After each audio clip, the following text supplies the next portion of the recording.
Hola, and welcome to this week's edition of Heads Up, where I'm joined by some of our Year 10 students fresh off the plane from their Barcelona visit. Before I talk to them in a moment, let's see some highlights of what they got up to on their trip.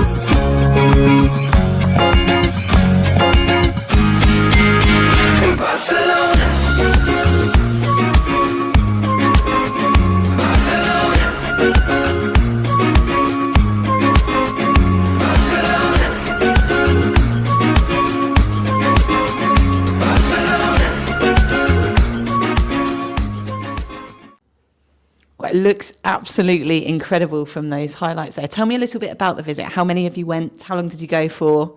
There are about 70 of us, I think, and we went for 3 days.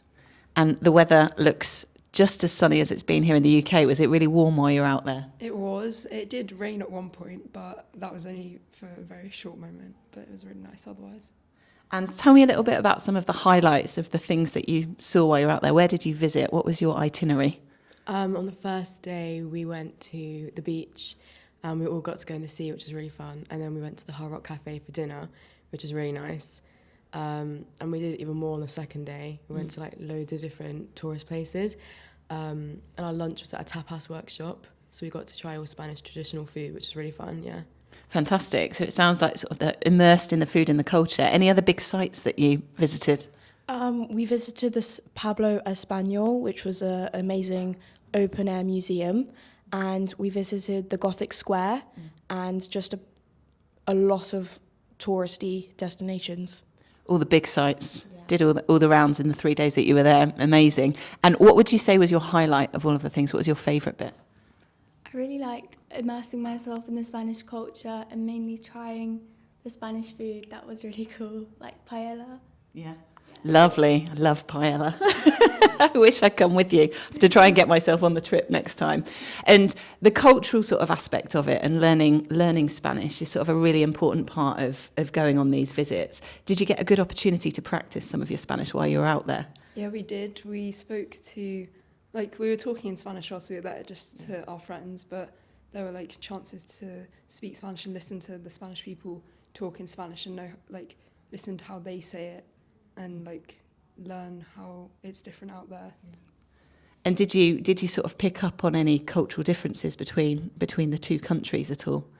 Not massive ones, but obviously it was very different because they speak a different language and there were different things that we don't do here. And how does it tie in with some of the stuff that you've been doing as part of your GCSE Spanish study? Well, back in Year 9 and in Year 10, we've had a lesson each year on Spanish food, and we tried a lot of the foods that we've learnt about in class, which was really fun, which was, really fun. And actually quite an important life skill for being able to recognise on menus when you're travelling and stuff like that, isn't it? So the language skills are so important there. And thinking about students who are doing their GCSE but not quite as far along as you guys, what would you say to them to recommend this visit? Really recommend just trying the general, food and just having conversations with Spanish people. If you're going to pay for your food or something, just talk to them in Spanish and just practice your general conversation before going and just have fun.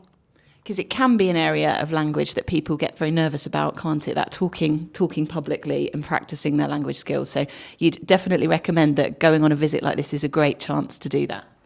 Yeah, I would. It's just so cool that the school were able to facilitate this and you got to speak with people in Spanish. It was really cool.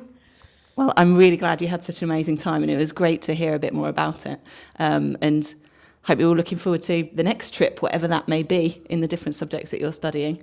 Thanks for your time.